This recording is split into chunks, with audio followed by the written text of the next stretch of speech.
Broker Bulletin acknowledges the traditional custodians of all the lands across the country on which we record our podcast and pays its respect to all Aboriginal and Torres Strait Islander people. Welcome to the Broker Bulletin podcast, where better begins. Join us as we chat with brokers about what's working for them, what drives them, and the real challenges and wins that matter most right now. Welcome, Andrea McNaughton, to our International Women's Day Leading Ladies podcast series. So it's fantastic to have you. We've also got Kobe and Maddie here. So we're going to ask you a whole range of leading ladies questions, leadership questions, etc., etc. So over to you, and introduce yourself and tell us a little bit about you, Ange. Oh, thank you, Susan. Thank you for having me. Congratulations on International Women's Day. My name's Ange, or Andrea McNaughton. I go by either. Very proud to have been part of the Leading Ladies community since pretty much inception. I think 2017 we got our act together, and it's wonderful to be here with these trailblazers and yourself celebrating such a great day. Been on a bit of a gap year for the last year when I became unwell, and in that time I started my own business, a loan market business. Prior to that, I was part of the aggregator, LMG, and in the executive team for LMG. Prior to that, I was the leader for Loan Market franchisor team. Prior to that, I was part of the Ray White leadership team and the leader for Ray White in Victoria. So 20 years, I feel like I've done an apprenticeship on building businesses as part of the White family dynasty, if you can use that word, and finally have made the big leap into my own ownership, if you like, which is something I guess I was always thinking about. So that's a very quick summary of my last 20 years. What made you decide to actually take the plunge into starting your own business? Why now? I just turned 49, and the last 20 years has been phenomenal. And I think working in an environment for the White family, particularly with Sam, these last probably 10 years, there were so many new challenges. So it was a steep learning curve, which I loved. We were really trying to pioneer a lot of innovation, particularly around the tech. And I just felt like every year I had a new challenge, and I was learning and rising to that and really enjoying it. And then I got sick. And so that sort of, like so many stories that you hear, it didn't so much make me reevaluate, but in that time, the company has become a much larger business, and the roles have changed, and the culture has changed, and the direction in some cases has changed. So I really thought, well, what's important to me? And I think I always knew that my greatest enjoyment has come from being part of a team. And I miss that, being able to be close to the detail and move quickly and agile and be able to hire and fire and build the culture that I wanted. Not saying that I couldn't do that, but the business is just so different to what it used to be. And I think that happens a lot. A success story where you've got this small business mindset, this culture that grew something, which you guys are really driving now, and then it becomes an absolute beast. And so where do you want to go to from there? And I think if I didn't do it now, when would I do it? So for me, the timing is right. And in addition to that, I also think if you look at where the industry has been and where it's going, it's a brilliant time. I sort of missed the first wave of broking, and a lot of brokers now are retiring, and then there's that intergenerational transition. Yeah. And I truly believe with AI coming in, that trusted advisor and being part of a family-owned aggregator and a family-owned business in finance, I think has huge potential to get cut through on a brand. So I felt like this is a huge opportunity to take. And I think that there's still plenty of room for growth in there. So now to me was the perfect time. And you're full-time in this now? Yes, very much. I started in July, and I quickly realised that I'm going to be a terrible broker. I don't have the expertise. I don't have the knowledge. And a lot of my friends are self-employed because, I'm sort of middle-aged, and they're coming to me saying, oh, it's so good you're finally a broker, because I've always advocated, obviously, for that and believed in what a broker does. But I was so nervous all of a sudden because I can't do the wrong thing by a client, let my people down, referrers. I know that excellence has to be there. And I thought, this is not going to work. It's going to take me too long. So I made the decision to become a non-writing director. And so I've just purchased a large business, which is Loan Market Razor, which is led and built by Toby Edmonds. He's staying on. I've just come from there, which I love. He's got a team now of 12 brokers to about 1,500 loans this year. So I've gone from starting in July and sort of getting my head around what's my model going to be, to bang, owning a large business with a brilliant culture that's already very successful. So a whole new set of challenges. Yeah, thank you. Yeah. And what kind of challenges does that come with? And It's a great question, Maddie. lots of challenges.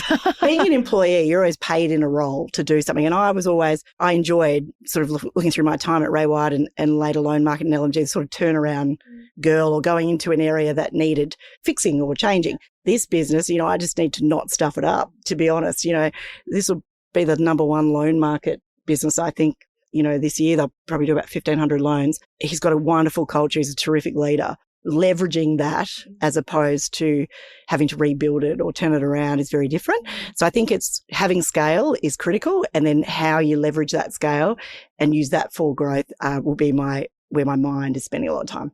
So, Ange, you had so many options around being a business owner, and I know you decided to buy an existing loan market franchise. Was there a reason? You had formerly BYOB partner, you had the loan market brand, and then our member agreement. So what was really the deciding decision for you to say, I'm sticking to loan market, and then to buy this fabulous business, Loan Market Razor? I think because I'm 49, not 29, and I haven't come out of a lending environment, I haven't come out of the bank, I need to make money, which is a hilarious sort of topic that women don't always want to really talk about. Absolutely. I don't have time to go backwards, and I need to get up fast. And I've seen the data and I know the model, obviously. So I want a national brand. I want to share the brand with excellent operators. I want to be part of someone that has already 13,000 five-star Google reviews. I don't want to spend the money and the effort. Startup. I don't think I have time for that. I work well with Ray White and referrers. I've done a lot of that with brokers, help them build their productivity. So for me, I believe also around the whole experience of getting a loan and the whole finding a broker online, AI making that more difficult around who to trust. So for me, I reckon there's an opportunity for a big brand.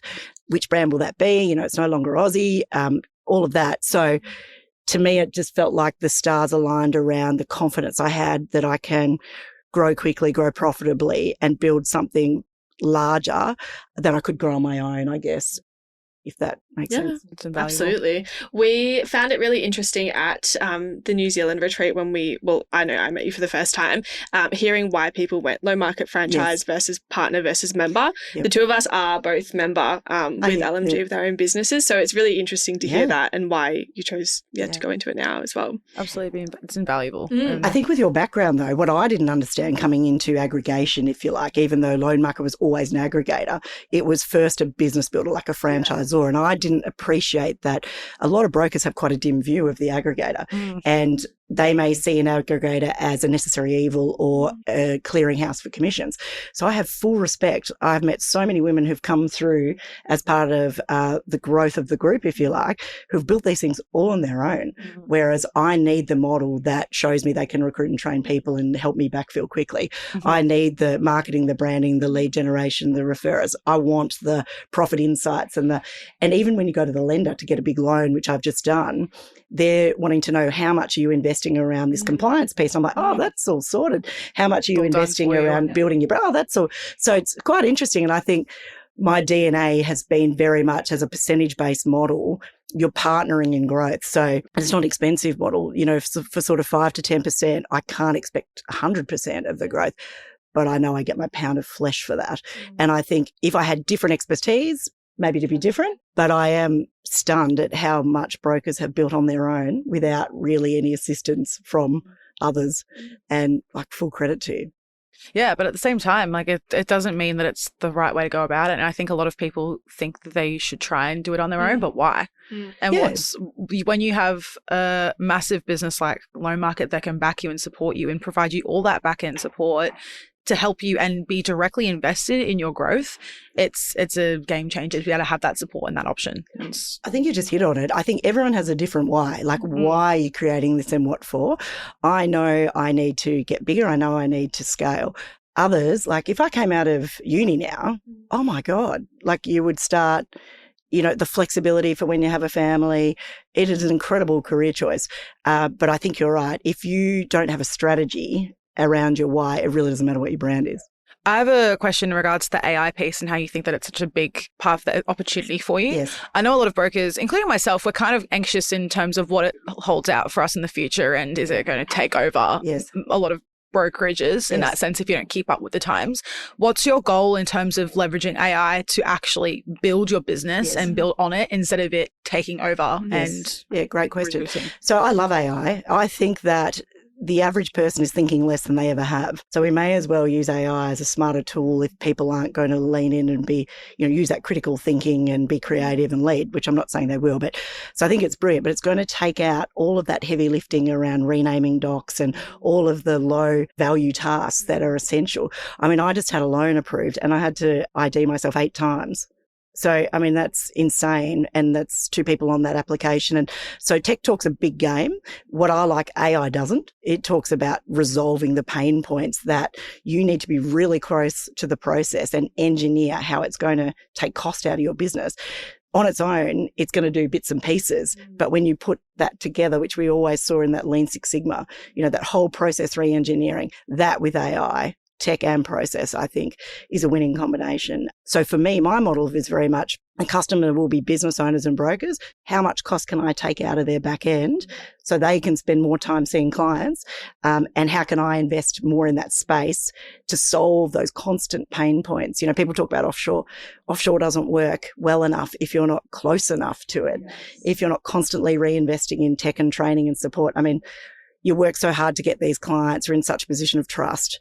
Why would you don't want to risk that? And I hear feedback all the time, this variable feedback and, how cheap can I get a file processed? I think it's just thinking about it all the way wrong way, that position of trust. The last thing you want to do is give anybody the perception that brokers aren't a professional, secure outfit in the financial services industry. So that's how I'll be using AI. Those repetitive tasks that cost a lot, you can say, well, it's cheap labor or, something like that. But taking that out at scale is a huge cost saving. Absolutely. And frees up, good professionals to see more clients. And you've sat in rooms where really big decisions have been made. What's a truth about leadership at that level that brokers don't really see? Well, I have sat in rooms, not as part of LMG, but in these sort of high levels, as you say, and they never thought broker share would get past 50%. They never thought broker share would get past 70%. I've sat in with aggregators who said banks won't let broker share get to 80%. So I think brokers probably know that because you haven't seen enough people shift their strategy to embrace what brokers actually bring to the table around client acquisition and expertise.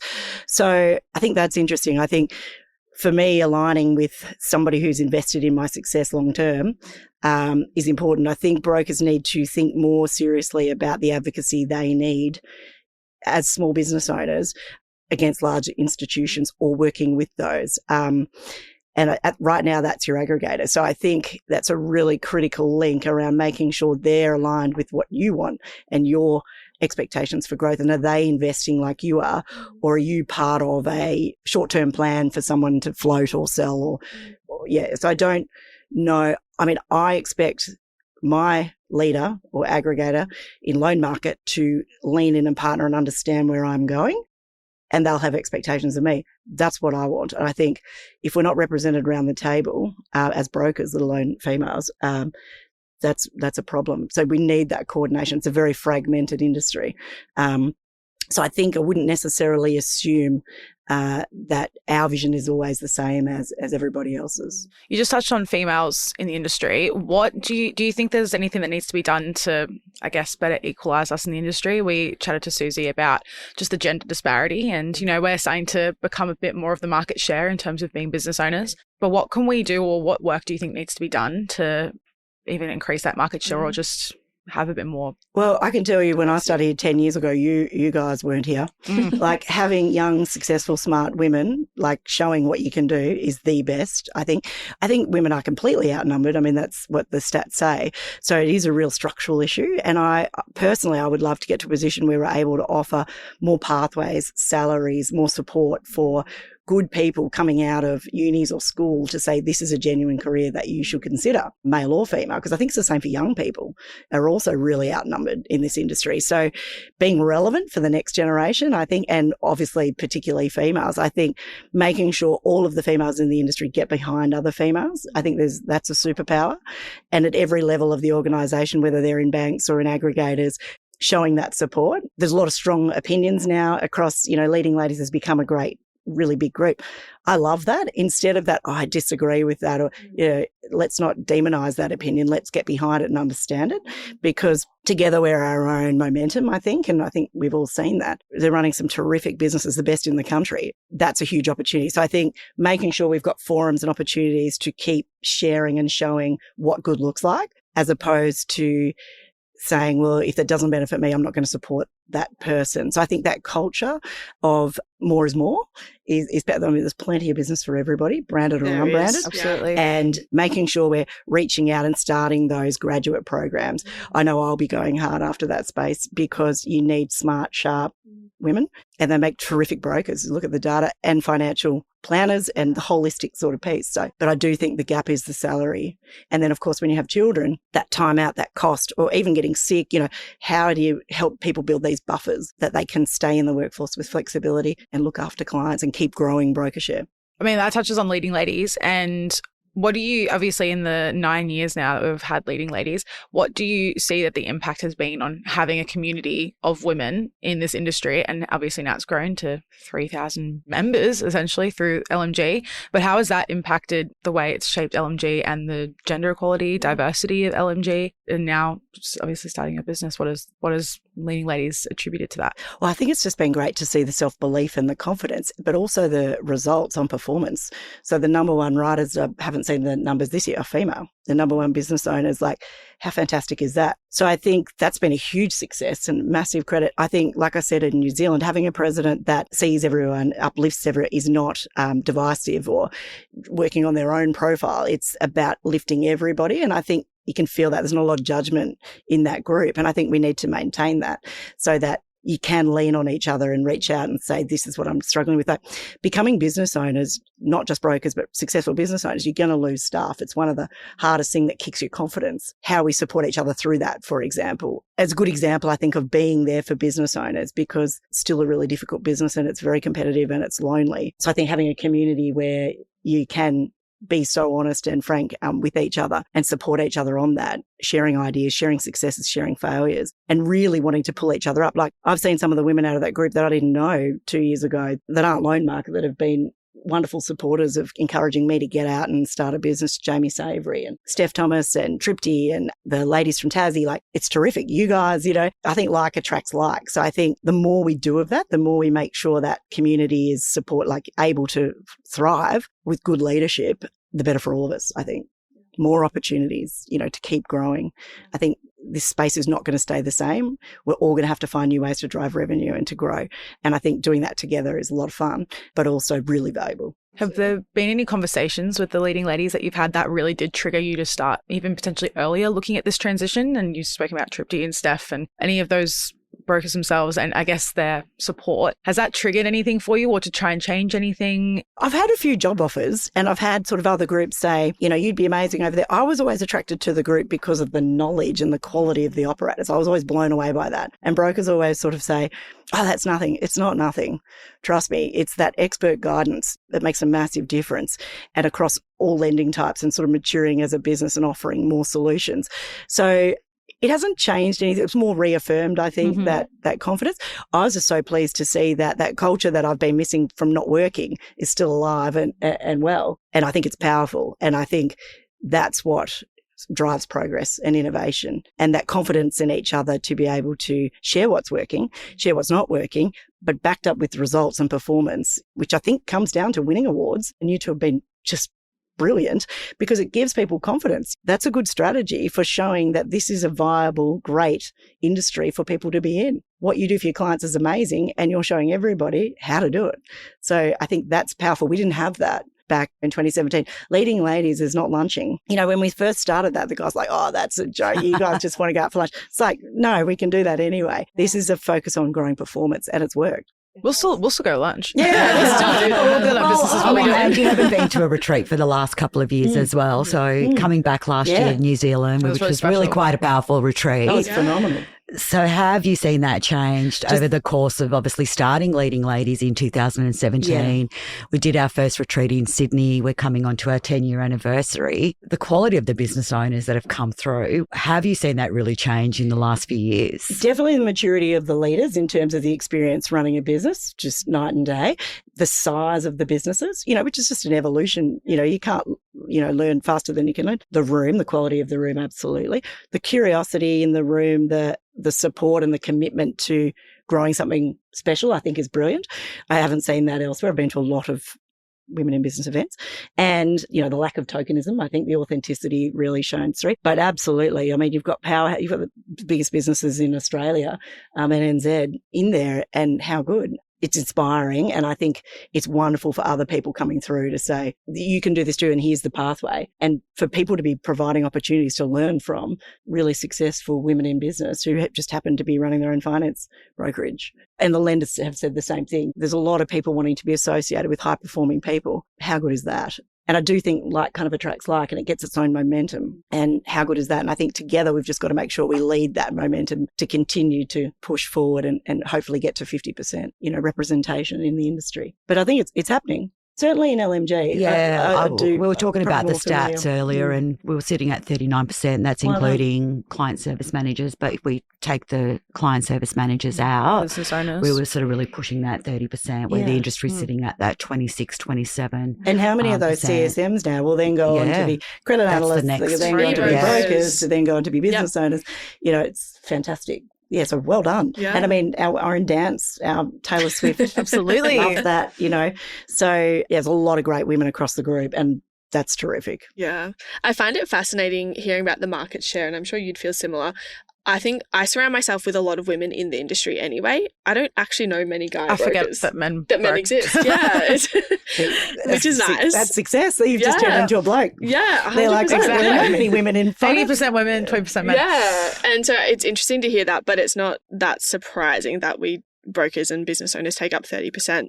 What do you think we should be doing to encouraging more women? I know you touched on with salaries, but in general, if someone was wanting to enter the industry now, what advice would you have for them?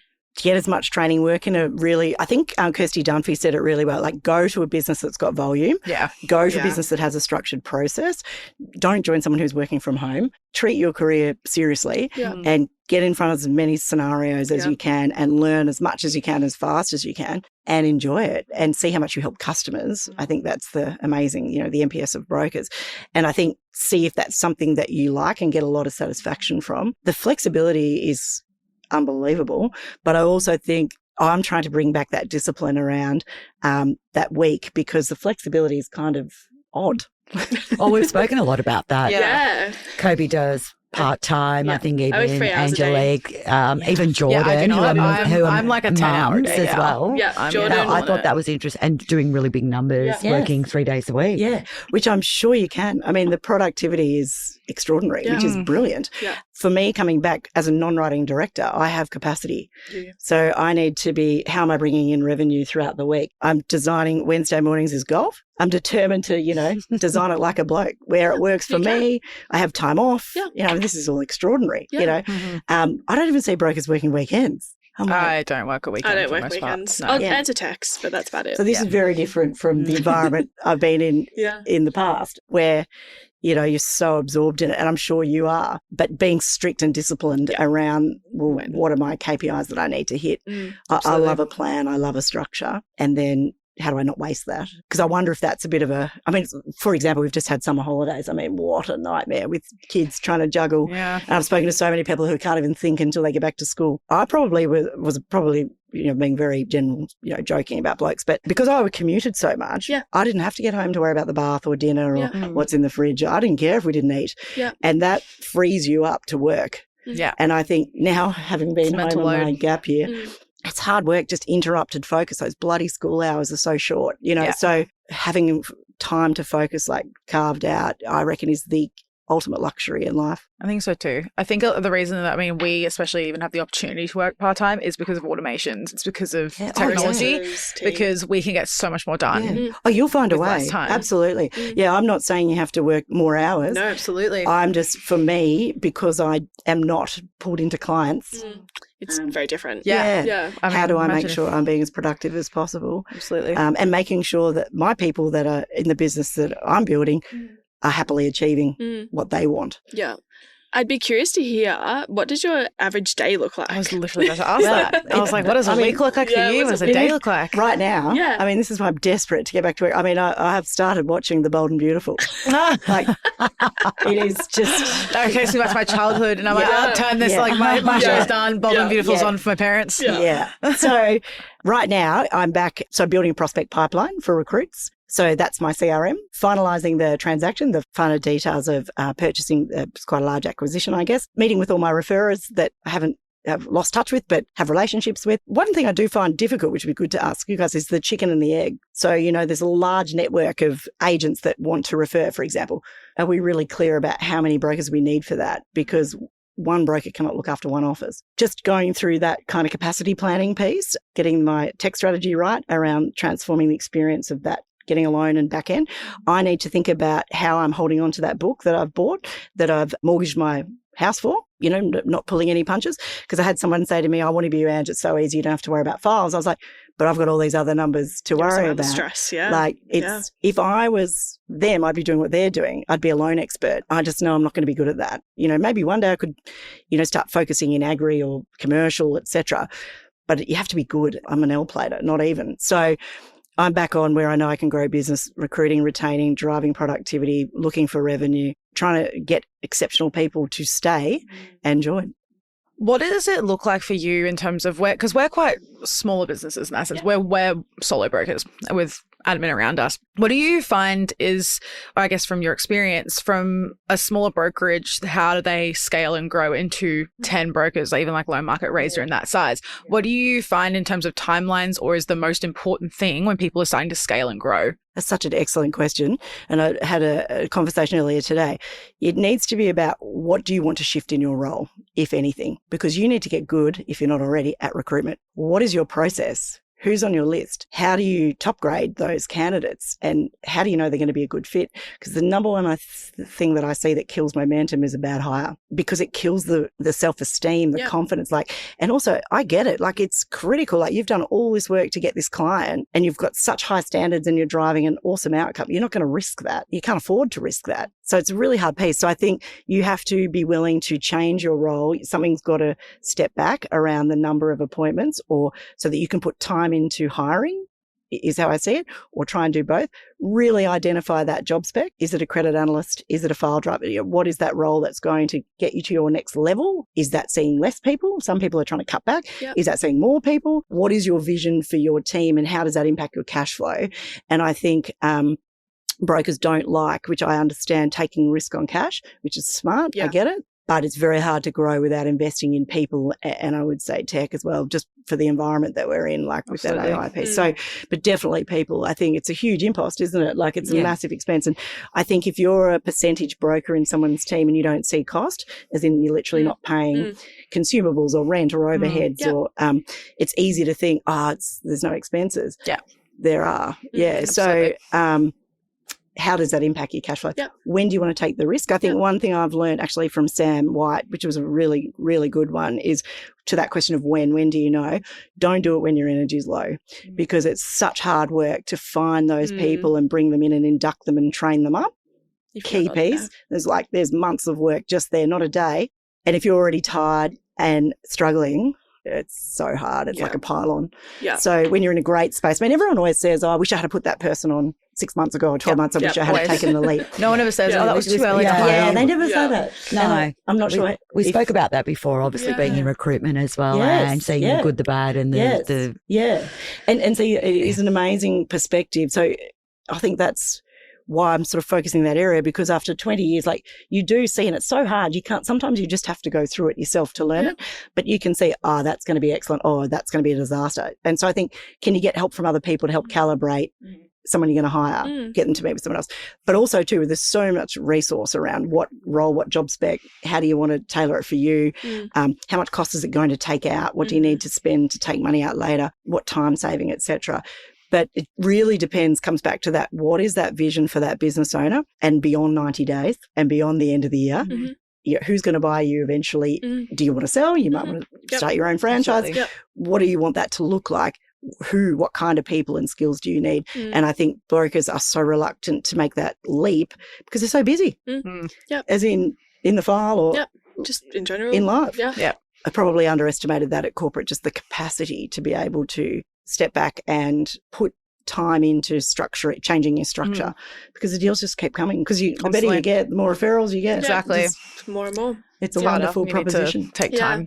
What is the structure of the brokers that work under Loan Market Razor in terms of their salary? Is it commission only, PAYG? What does that look like? There's 12 contractors, independent contractors, and there's 3 employee brokers, and then there's about 25 in the team, so the rest are employees. Wow.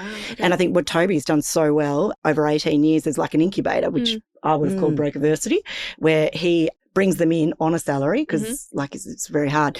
And they start in that pathway of CSM, credit analyst, broker. But he's been really great at making brokers productive, which not everyone is. And I think it's also too about what does that particular broker want? Not everyone's hungry as hell. That's okay. But what do you want in your business? So that structure is a mix of both. And obviously now you've got your challenges around payroll tax. So those independent contractors need to be able to establish an exemption. So there's always challenges in different models. How much cash can you put into a new broker for them to be productive? And I know I've sat in a lot of meetings and crisis points where this poor new business owner has put 2.5 years into someone, given them everything, and then they've taken and said, thank you, I'm going to go and do my own now. And it happens a lot, particularly in asset finance, I think, because it's, it's such very a quick, common. And they think, well, how do I stop that? And what's my value long term to somebody? And the reality is if you don't give value to people, they will leave and start their own business, and they should. So what's your vision? What's your life cycle for your business? How do you want to bring people in? How do you want to retain them? Are there pathways, to profit share, directorships? It just comes down to what does that business owner want? Where do they want to operate? And I think a big thing with strategy is what don't you want to do? You can't be all things to everybody. What are you going to miss on? Whereas it becomes that strategic advantage, I think, if you're clear and comfortable in saying, well, we're not going to do that. To me, that's a sign of a stronger strategy than someone saying, I've got a PowerPoint. Is that important in that leadership piece? You've spent a lot of time with some really big businesses across LMG, not just Loan Market. So when does it actually become a leadership problem versus a sales problem in that business? Oh, I think it's about ambition. So I had a meeting the other day. I have a jab me in the eye meeting once a month with a coach who owns a real estate business. And we were talking, and he's running a great, phenomenal, they've got about 150 on the team. Wow, great operator.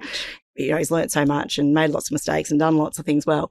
And I said to him, I didn't mean to, but when he was telling me how things are just humming and showing me how he's got this machine working, I was like, are you going hard enough? Like, you're still young. Like, what are you doing? So I think that's where it changes. Once the leader runs out of road, people can tell. That might be okay. That might be what they want. They might find it unrewarding. Like, it's not easy running a business and hiring people and sweating their mortgages and your own. They might not want it anymore. Totally fine. So I think that's where it's the leader. And we probably haven't spoken enough about leadership. I don't know. I probably haven't been around, but I know DNA of that sort of white family inculcation of 20 years is it all starts and stops with the vision and the expectations of the leader. So I think without that, things start to erode, not quickly, things slip away. And how do you get that vision back, I guess, or really get really clear on what it is that you do want? Because I think people need to know. And I think it's more competitive than ever around that. Yeah. And you've got to be able to answer that. Why should I join you? Why am I going to be better off with you than someone else? Absolutely. And all going out on my own, and that retention piece 100%, is extremely important. If you can't give me the value I need, I'm going to find it on my own. It's always around that driving value, that servant leadership, as a business owner. Not everyone wants that. Some business owners would say, that's rubbish. I pay you, do what I want. Yeah. And they can, but that may not work for everybody either. Absolutely. Some people need that guidance and want that guidance and that mentorship. In terms of Toby's structure and what Loan Market Razor has done with each of those 12 independent contractors and those PAYG brokers, has he built the entire support staff around all the brokers, or do they have their own little pods? Yeah, it's a great their question. Own personal I like pods. CSMs? I like we call them EBUs, effective business units. Yes, they have a bit of both. So the support staff at the moment, as I'm understanding it, and I want to just make sure that I do understand it the way I perceive it when I get in there, they take it from lodgement, the CSM team, which is in the office in St Kilda Road, and then he has the CSM team in Manila. So they are clear on what they do, but every broker feeding into them has a different process. And I know that's probably a point of back and forth. Different. Yeah. And then some of them are now hiring their own credit analysts because his team's still quite young. So Tobes has been a broker for 18 years, but his people are still 2 years in.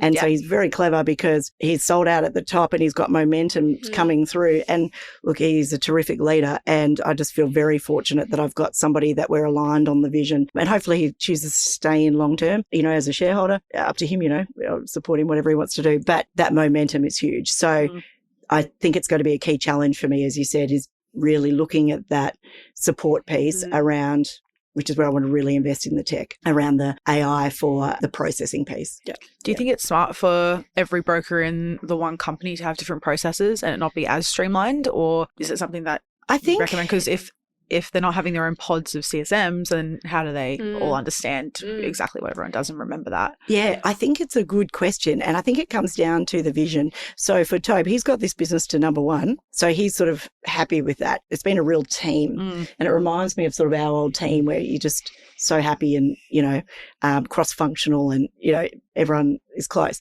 The challenge with it is you've got different levels of performance. And so I do think you have to pay for performance. I think if everybody's sort of on the same, then people need different levels of support. Absolutely. So they've got the flexibility to hire their own support, etc.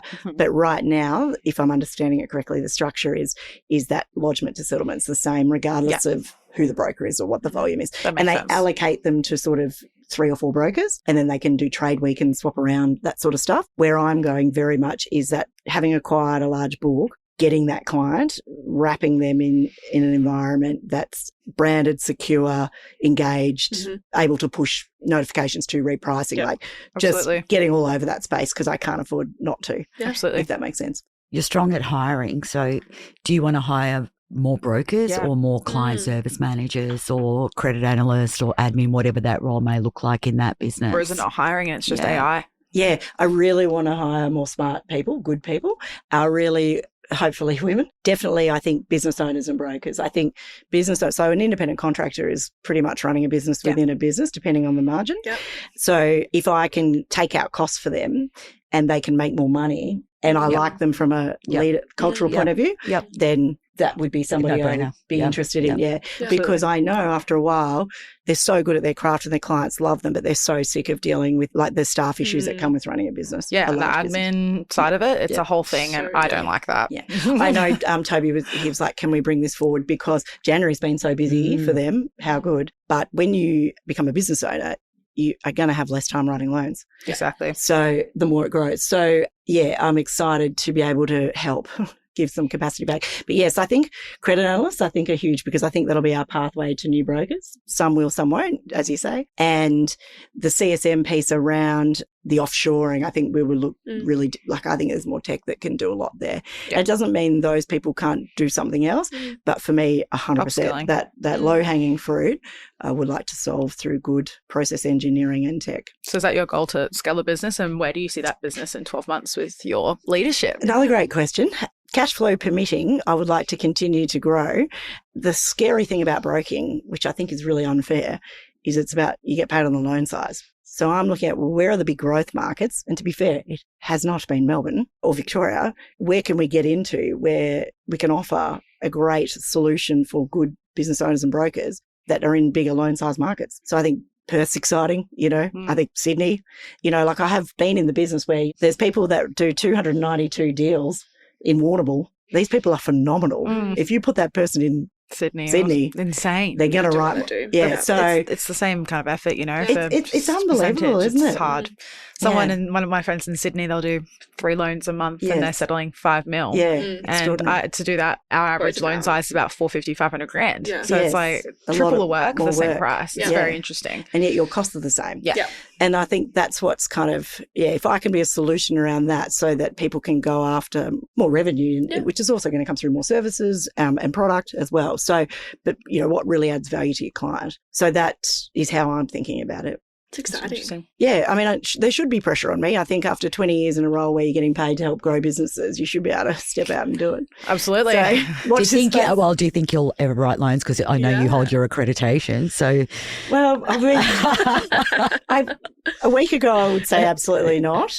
After this transaction, I would say maybe, because I didn't realise in some of the commercial lending space, I guess it depends where the banks want to go, like the expertise of brokers, the expertise of someone who does 234 loans a year is not the same as someone who does 20, regardless of where they're operating. That is a huge opportunity. If I could change one thing about broking, I would change it to loan experts. This is not a broke, it's a poor word. It is. I agree. Yeah. It's not the right word for us, is it? And I don't know that lenders really understand, well, of course, they would have a different view to me, but my vision of what a good broker does is very different, I think, to a lender's. And that power, that knowledge is huge. And then leveraging that and what you want to do with that is completely different. So I think there is a lot of space in commercial for good operators.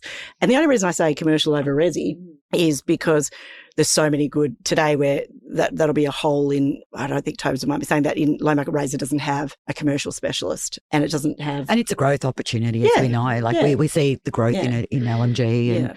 And I just know the kind of people that now come looking for solutions in that space, I'm always referring, which I've done for a long time. So you sort of start thinking, right, well, we're going to have to solve this. Yeah, commercial finance, I don't know if you've looked into it. It's really fascinating but impossible to get accredited as a new broker. I somehow got my accreditation from the ANZ, and usually when you have one, you can get all of them. Yeah. So I'm going to start looking into that. See how you go. I was told you need 2 years commercial experience before you can get accreditations. But you can't get... Particularly with the makers. Without accreditation. Yes. Yeah. And that's where it's like, who could you recruit that's got that? Yeah. Exactly. And I think, what does that look like? Because I completely agree with you. Yeah. That's sort of locking people out a little bit. Yeah. But then I've seen some things, where I go, oh, wow. So the client acquisition piece is king.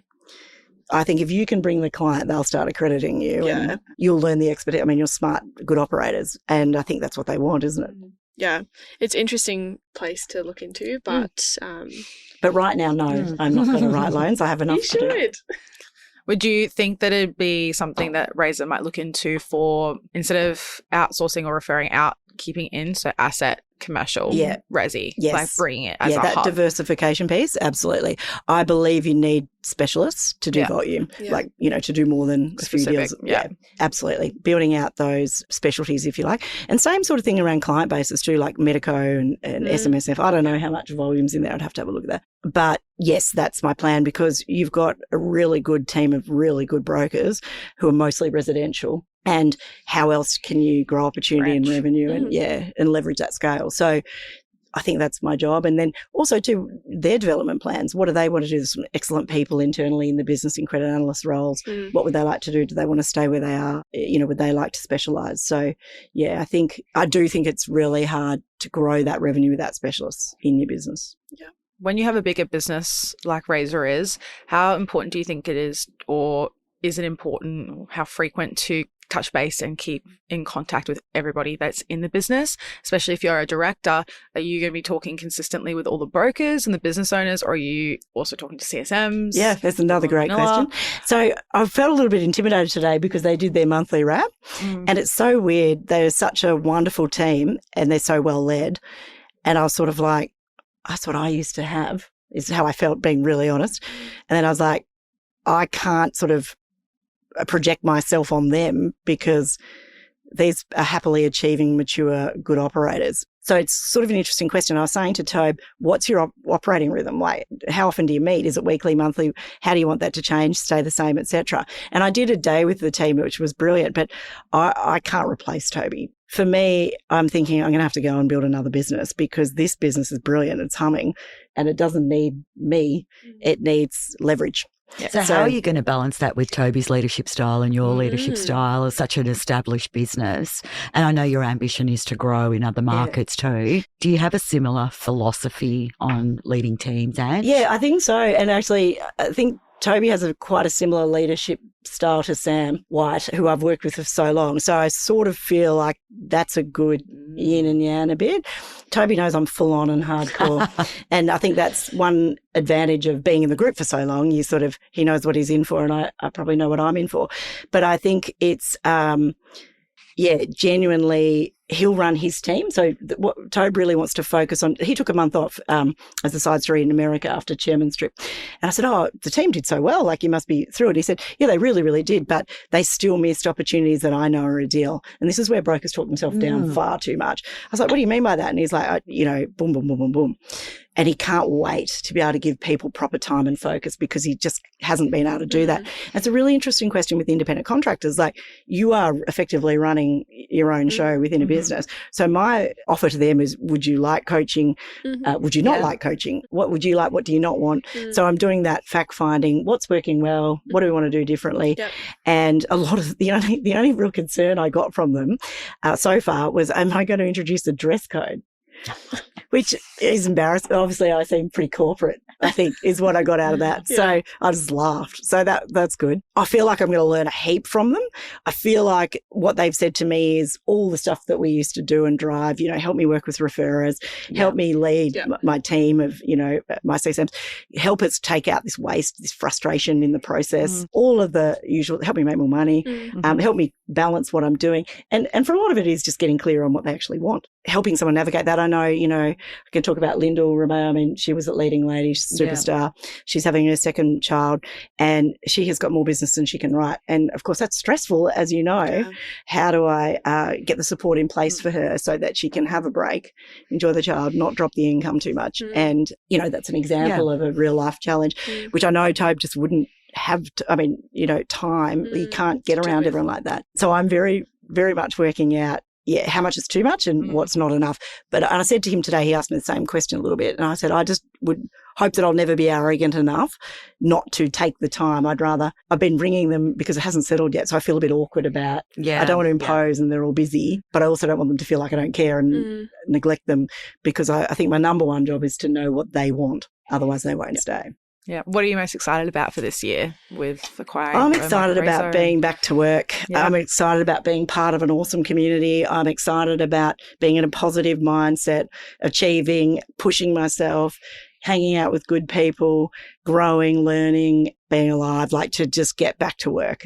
Yeah, like one thing, I won't retire. It is completely overrated and unnecessary. So, especially in this industry, you can design what you want. Absolutely. I just can't wait, to be normal again and to be able to put ideas into place and to run hard and to push. And that's why, when I was talking to Toby this morning, I thought, it's probably time for me to go. So they've got a well-humming machine. Yeah. They don't need full frontal Ange. What about you guys? What do you think are the challenges? What are you excited about? How are you going to do this differently, or is it about doing it the same? It's so different when you're... Much smaller scale, obviously. Yeah. We're both going through the recruiting kind of stage as well and figuring out what our businesses need. I hired end of last year. I'm hiring again right now for very different roles. But for me, it's so how can I work the least amount as possible? Yeah. Yeah, that's what's important, which I know a lot of people are gobsmacked and like, what do you mean? That's awesome. But I physically can't. I've got chronic fatigue, so I can't work full time. So that looks different as well. But it'll be interesting to see what happens with that. And I want to double my settlements from last year. So look how well you've done. We'll see how that goes. Already. That's extraordinary. Yeah, it's pretty cool. I think, but see that clarity of vision? Absolutely. I think it's a big... Yeah. Well, I settled 48 last year with one team member. Congratulations. And then, thank you. And then this year we'd like to 100. Wow. With 4 of us. Yeah, so you're no slouch. Yeah. But I do think coming back to knowing what you want. Yeah. Absolutely. So that's the point. That's the driving factor. Yeah. So for me, I've just hired my 4th staff member. I had a lot of issues with recruitment last year, hiring quick, learning to fire quicker and learning from those mistakes. My goal this year is to optimize my processes and make them more efficient and automate as much as possible, use AI and really drive that, because I want my system to be better in place to potentially be able to bring on another broker. And I want them to plug into a system and add that value in terms of mentoring and supporting someone. I'm still not sure yet if I want someone who's green and go into a credit analyst role and then a broker, or a broker that potentially wants that support of lead generation and that kind of thing. I'm still not sure yet specifically what that will be, but it will be a broker. Also want to increase my settlement volume. I did 75 mil and that was my first calendar year. So congratulations. Really proud of that. Yes, you must be exhausted. It's not so bad. I averaged about 8 mil a month. I've got most 10. I'm very busy, but I'm still not really working as much as I used to. Probably last year, a little bit more. In August, I met my partner and I decided that I really wanted to take more time to focus on that. And I'm think that I kind of look at relationships similar to businesses, that they do need a lot of time, effort, and energy. They're plants. You need to water them and grow them. So I wanted to make sure that my business was okay before I started a relationship. So I've got a lot of time, and important to put energy into him. But yeah, that's my goal for this year, and hopefully win some more awards. I won, I think, 6 last year that I got finalists. Maddie. So well done. I've got a few I'm up for. We've obviously got the LMG conference at the top coming 250. Up. So We've got the top LMG 250 awards. I feel very honoured to be part of that, and I feel like such a small fish in a big crowd, and it's just awesome. The people that I'm around, I feel very honoured every day that this is the community that I'm in, and that there's so many people that give in this industry. So I'm just a sponge at the moment and learning as much as I possibly can. I've learned so much from our conversation with you today, and I'm just really excited for what the future holds for us. And I think that it's a lot bigger than we originally thought we would be. We thought we'd always be solo operators and that would be it. And I think speaking to so many people and learning about what we could do, there's a lot more opportunity than we originally thought. And I'm excited to see where that goes and build my business into a well-oiled machine, and then therefore it'll be scalable. So at the moment, I feel like it's not scalable. My goal is to streamline that. I think you're just so impressive. You've got such a good handle on where you are and where you want to go. But I also think, like you say, you didn't realise you're going to be so good at it. And I see that happen time and time again. Like you say, you didn't realise you'd grow so quickly. I mean, these are all good problems of success. Yeah, absolutely. So it's really exciting. And it's a pleasure to be somewhere that I once ever dreamed I could be. Yeah. And to be like, oh, you know what, I'm so busy. And I'm so grateful that I'm saying I'm busy for something that I've always been wishing for. Yeah. So I feel very, very privileged and grateful to be in this position. And I think you're so much better to be busy than not busy. Absolutely. In my past year. That's why I'm fixing up my processes now. I've always said, you know what, money can help me fix my processes, but if my processes are amazing and I'm not getting the money in, there's no point. I can't implement it. Yes. So it's this chicken and egg all the time. Yes, always. Yeah. I'm like, get the leads, and that's the most important thing to me. Then I can build my buffer, that cash buffer, being a broker, and that cash hub that you need for future staff hires, but also potential clawbacks, even internal clawbacks with refinancing, restructuring, that kind of thing. So I've built that cash hub, and now it's time to use it. And I think it's a good point about business cycles, like what cycle you're in, that sort of go-go phase versus business phase and those transitions. And I think probably something we can do as a community more is explore those transitions around cash flow and leadership style and what that looks like, because I know we always do a lot of work on that for business owners in real estate. And I think that experience, that moving away from the big dominant writer, broker, agent into a big successful business, I think there's a lot of learnings between those points, and you can successfully transition and slip back. And I think the more we can do on that, I think will be exciting to help take some of the pain out of those choices and getting the space to think about how to do it and when to do it. Yep, absolutely. How exciting, but congratulations. Thank you. Huge numbers. Congratulations to you as well. Yeah, exciting for all three of you. Amazing. Thank you, President. No, Presidente. Any final questions on our wrap? We're good. So thank you, Ange. It's been really an honour to have you on our podcast series. Thank you so much for coming. Thank you so much, Ange. Thank you, Kobe, and thank you, Maddie. Thank you. Thank you so much. Thanks for tuning in to Broker Bulletin. We would hate for you to miss an episode. Subscribe to Broker Bulletin in your favourite podcast app. Has this episode been helpful? We'd love you to rate and review us. It'll help us deliver content that's useful to you and help others discover us. If you have great ideas for topics worth tackling or have burning questions you'd like addressed on an upcoming episode, reach out. Links in the show notes. See you next time.